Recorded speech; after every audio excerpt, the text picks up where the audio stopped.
If you are monotone, you're not gonna make it, bro.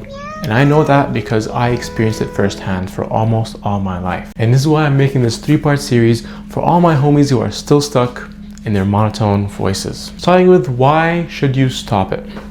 I was talking to a friend, and for some reason, he thinks that it is perfectly fine to be monotone. He hasn't really found a problem. Well, the problem in here is that you're not aware of how others see you by being monotone. You're forgetting that communication is 20% what you say and 70% how you say it, including your tone and your body language. So as a result, when you're speaking monotone, people will perceive you as someone who's disinterested, not engaged, not present. Even though you might be, they don't see it because they can't read your mind. And remember this quote, it's not about what you say, it's about how you make them feel.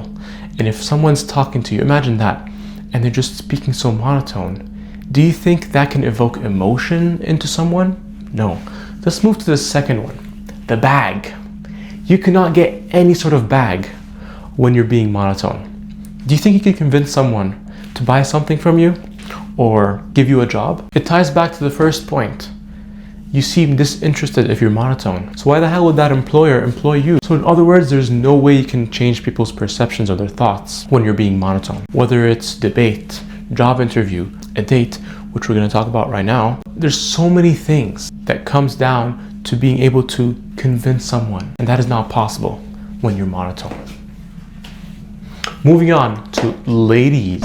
For all the men who are watching, one key fact you should know about women is that they heavily rely on people's cues, including their vocal cues, because through that, they're able to conclude your confidence levels, your presence, and all the things that I mentioned in the first point. And why is that important? Because women want men who are emotionally present, someone who can express themselves clearly. And as we mentioned, monotone signals lack of confidence. And women want people who are confident. I mean, even aside from that, imagine flirting while being monotone. Your voice sounds just like my ex. Your voice sounds just like my ex. See, doesn't that sound very romantic, even though it's absolutely not? The second one, it was from the heart. It came straight from the heart. And women feel that. Okay, I hope I was able to convince you that being monotone is not the right thing to do. This has been part 1 of the monotone series. You'll see me tomorrow for part 2.